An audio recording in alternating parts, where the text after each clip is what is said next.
This is the vlog for August 4th. Um, and it was just nice today. Um, I finally got caught up on Chasm, and it really is just phenomenal how smart it is. Let me give you an example. There's a puzzle in the second area where you find three switches, and one is labeled with a star, one is labeled with some sort of chalice, and one is labeled with a sword. And then when you use each one, you get to pick a number from between 1 and 9. um, Now, the way you find out what number you're supposed to use is by exploring the area, because certain rooms have images in the background. In fact, the room is empty except for this background image that stands out among all the other backgrounds in the level. And each one has, a certain number of swords or a certain number of cups or a certain number of stars in it. And because this game has its procedural generation mechanic, the number and the images are different for each playthrough. So the image that has stars might have 3 stars for somebody else, and it might have 7 stars for somebody else. There might be 9 swords or 2 swords, and so on and so forth. And at least in the basic version of the map, I think the rooms might be in the same place, but each room may be in one of the 3 locations, but it might not be the same location either. I don't know for certain.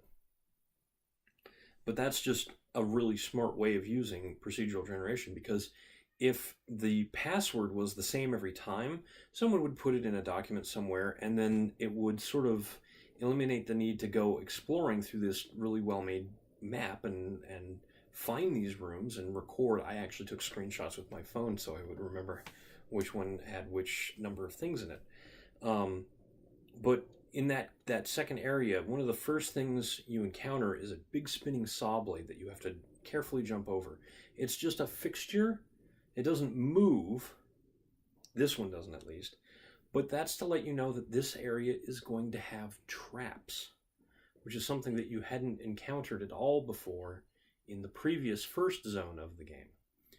So you get to another area and you're immediately sort of blocked by obstacles of very specific nature. A small gap that's too narrow for you to go through, so you'd have to, duck down and climb. And then another one, which is a vertical column with walls next to each other that you don't have any like handholds or anything that you can grab hold of to jump. So you need some sort of ability that lets you climb walls or something. So the saw blades, in fact, show up later on, and in the second appearance they make, they are very much moving around and are quite dangerous. The theming of each area is also sort of interesting, because the first area has a lot of sort of what you'd consider maybe classic D&D monsters. It's full of trolls, which are really behave more like goblins than anything else, kobolds, and a variety of slimes, bats. I think there's a few giant centipedes of a sort. But the second area is almost all undead, because it is a catacomb. It's a burial ground for many, many dead bodies. So you see zombies and skeletons of different varieties and specters. The third area, I don't want to say too much, but it has a lot more sort of natural themed enemies, the sort of things you'd find in a forest or jungle. And then the fourth area has some very evil influences to it. So that's the area where you start finding like imps and devils and stuff like that, but with a few other things that you would have found in other areas as well, like skeleton archers and nasty spiders that can web you up and stick you in place. The whole game is like a love letter, not just to Castlevania, but to the fantasy genre in general. And it really feels like it could have been somebody's D&D game. But one of the other things I really like is the idea that a bunch of people in this town that is your central hub have been trapped by the monsters within these caverns underground. And as you play, you free them.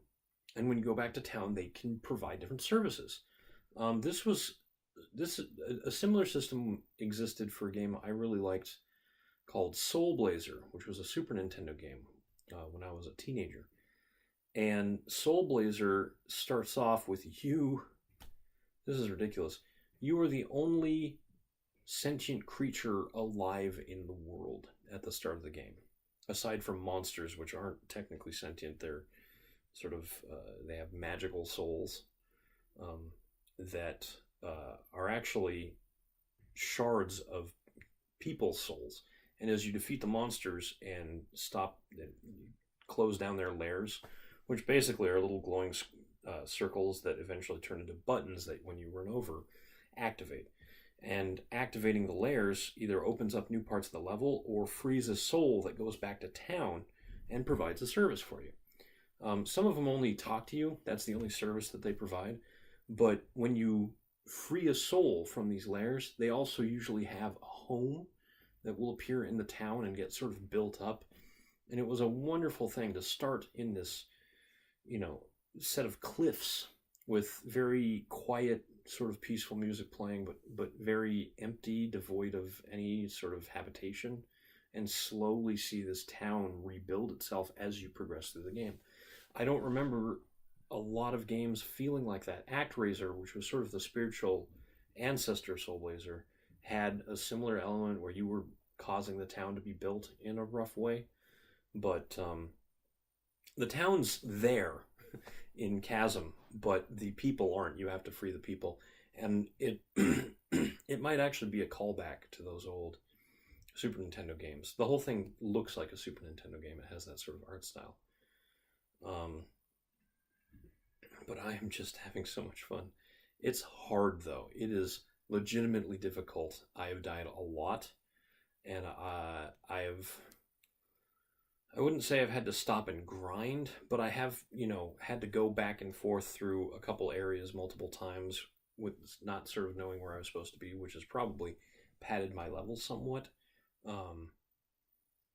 I finally got stuck because I couldn't find the last room with the symbols, so I had to look up a guide somewhere. And there's only been about 2 instances where I needed to check to see what I was supposed to do next, because I had missed something on a screen somewhere. Most everything in the game is very transparent. It's very obvious, sort of, maybe not obvious isn't the word, but as long as you're visiting every room that you have access to, you're usually going to find a clue about what you're supposed to be doing next or what you need to get through them. And I'm very anxious to see what the procedural generation does, like how clever it is. If I start off with all of the artifacts that give me all of my abilities, like I supposed the other night, or if I actually unlock those and the map is just smart enough to rearrange itself in a way that I'm only getting access to the equipment in a certain order, or maybe the order itself is random, but the layout of the map means that I always have access to at least one piece of equipment that I need to get to the next piece of equipment, and so on. It's not outside the realm of possibility that could be the case, but that seems like it would be very hard to program, so we'll see.